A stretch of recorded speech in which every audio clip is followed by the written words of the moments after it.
IBN 2020 में आपका स्वागत है। सच कभी छुपता नहीं, IBN कभी रुकता नहीं। मैं सना शहजाद आपको दिन भर की खबरों से आगाह कराती हूँ। नमस्कार, न्यूज़ IBN 2020 में आपका स्वागत है। सच कभी छुपता नहीं, IBN कभी रुकता नहीं। मध्य प्रदेश के मुखिया जब विपक्ष में थे, अतिथि विद्वानों के लिए बड़ी बड़ी बातें, बड़े बड़े वचन और प्रवचन। फिर ऊपर वाले ने एक मौका दिया कि मध्य प्रदेश में कमल रह गया, नाच चला गया। अब शिवराज आए, लेकिन अभी भी अतिथि विद्वान की समस्या अपनी जगह पर ही है। देखना ये है कि नए शिक्षा मंत्री अब क्या प्रवचन देते हैं, और प्रवचन देते हैं तो उस पर कितना अमल होता है, सिर्फ यही देखना है। प्रदेश के उच्च शिक्षित अतिथि विद्वानों की पीड़ा दिनों दिन बढ़ती ही जा रही है। आज लगभग 1800 अतिथि विद्वान व्यवस्था से बाहर हैं, फॉलन आउट हैं। इस कोरोना की महामारी में आर्थिक तंगी और अनिश्चित भविष्य को लेकर कई अतिथि विद्वान आत्महत्या तक कर लिए हैं।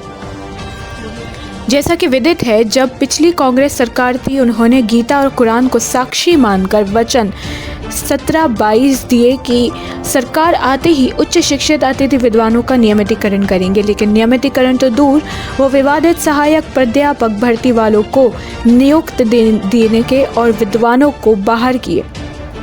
उसी के विरोध में उस समय अतिथि विद्वानों का आंदोलन शाहजहानी पार्क में सैकड़ा पूरा किया। लेकिन अंतिम कैबिनेट में कमलनाथ सरकार अतिथि विद्वानों के नियमितीकरण के लिए पूरी तैयारी कर ली थी और प्रस्ताव भी बनाकर कैबिनेट में रखने वाली थी। लेकिन उसी समय उनकी सरकार गिर गई और विद्वानों का ही आंदोलन से सत्ता की जड़ें हिल गई। विद्वानों के आंदोलन से ही शिवराज की सरकार बनी।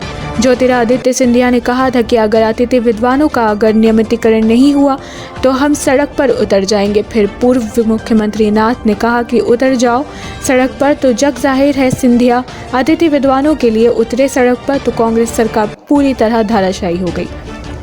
अतिथि विद्वानों के हाई प्रोफाइल आंदोलन में वर्तमान मुख्यमंत्री शिवराज सिंह चौहान सहित पूरी बीजेपी के कद्दावर नेता आए। नरोत्तम मिश्रा, गोपाल भार्गव, सीता शरण शर्मा सहित कई विधायक आए। चौहान ने कहा था कि टाइगर अभी जिंदा है, कमलनाथ की ईंट से ईंट बजा देंगे। और विधानसभा का 2 बार घेराव भी किए और बहिर्गमन भी किए।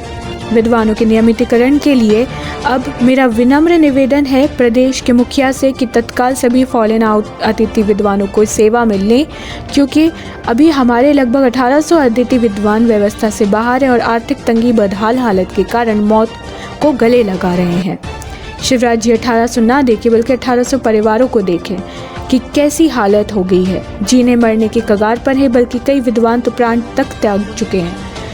उमारिया के संजय कुमार, शहडोल के अजय त्रिपाठी, खरगोन के सुनील चौहान आदि ने कई महिलाएं अटैक पैरालिसिस के शिकार हुए हैं। इसलिए सूबे के मुखिया से अनुरोध है कि तत्काल सभी अतिथि विद्वानों को व्यवस्था में लेते हुए सभी का नियमितीकरण करें। विनम्र प्रार्थना है मुखिया से, क्योंकि उनकी ही अब सरकार है। डॉक्टर आशीष पांडे, मीडिया प्रभारी, अतिथि विद्वान नियमितीकरण संघर्ष मोर्चा।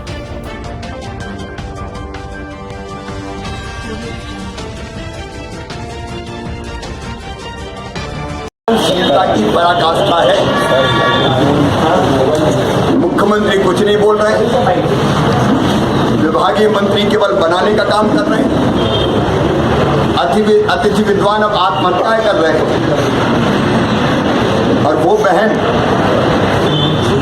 जिसके पति ने तनख्वाह नहीं मिलने के कारण आत्महत्या कर ली, उनका अस्थि कलश भोपाल में लेके बैठी है। हम इनसे क्या संवेदनशीलता की उम्मीद करूं, लेकिन एक बार फिर मैं अपील करना चाहता हूं कि कम से कम उस विधवा बहन की तो सुन लो।